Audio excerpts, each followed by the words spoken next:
Semang bangun kepupungan, kepupungan, dundun kukuruyuk. Suryane sube kenyung, bangun cening, goake ngeling kung kung kung, goak maling kung kung, goak maling kung kung, jungklang jungkling depang ning, apang paling.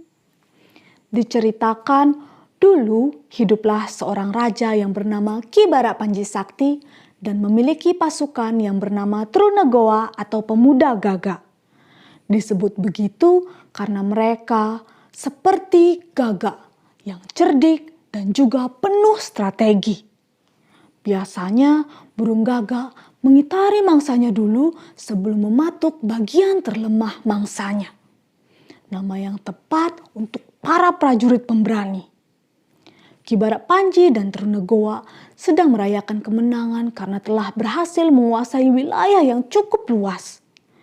Tapi di tengah-tengah pesta, Ki Bara Panji mengingat sesuatu.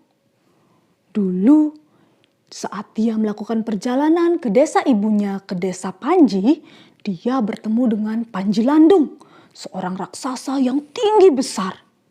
Panji Landung mengangkat Ki Bara Panji Sakti di pundaknya dan memintanya untuk melihat sekitar. Di utara, Ki Bara Panji melihat lautan yang luas. Di timur, dia melihat ujung dan bukit. Sedangkan di barat, dia melihat hingga ke Blambangan. Belum sempat melihat ke utara, ibunya memanggilnya dan memintanya turun. Ki Panji Landung berpesan, "Kelak, wilayah yang kamu lihat adalah batas kekuasaanmu." Dan benar saja, Ki Bara Panji Sakti telah berhasil menguasai hampir seluruh wilayah yang dilihatnya, kecuali Blambangan. Dia mulai merasa resah, jadi dia mengumpulkan para pengawal dan berkata, "Aku ingin kita menguasai Blambangan."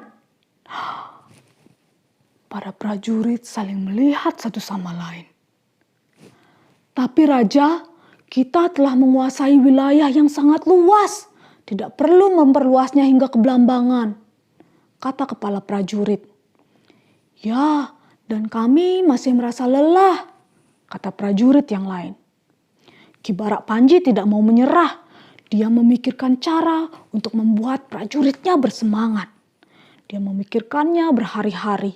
Dan akhirnya dia mendapatkan sebuah ide. Dia menciptakan sebuah permainan yang bernama megoak-goakan. Ki Bara Panji memanggil seluruh prajuritnya dan mengajaknya bermain. Yang menang boleh meminta apa saja dan yang kalah harus menuruti permintaan yang menang. Mereka mulai bermain. Sang prajurit berbaris dan memegang pinggang satu sama lain, berpura-pura menjadi ular. Sedangkan Ki Bara Panji berpura-pura menjadi gagak dan harus mematuk ekor sang ular. Tentunya para prajurit yang menjadi ular berusaha keras untuk menghalangi Ki Bara Panji Sakti untuk mematuk ekornya.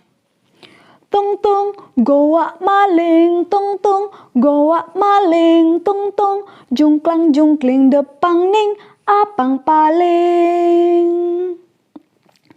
Mereka bermain berkali-kali dan raja kalah berkali-kali.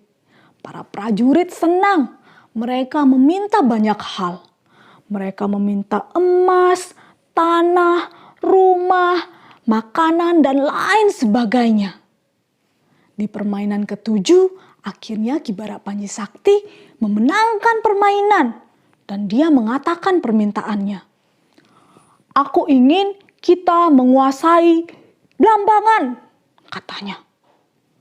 Awalnya para prajuritnya merasa ragu karena mereka masih merasa lelah. Tapi karena mereka adalah ksatria yang setia pada janjinya, mereka mengumpulkan tenaga dan membuat strategi untuk menguasai Blambangan. Karena mereka telah bertekad, mereka akhirnya berhasil. Mereka merayakan kemenangan itu dengan bermain megoak-goakan. Tung tung goak maling, tung tung goak maling, tung tung jungklang jungkling depang ning apang paling. Hingga kini tradisi ini masih dilestarikan oleh masyarakat Desa Panji dan biasanya dimainkan sehari setelah Hari Raya Nyepi untuk mengenang semangat juang para teruna goa. Demikian cerita asal-usul tradisi megoak-goakan oleh Kak Wanda dari Baca Cerita Iluh Buleleng. Terima kasih.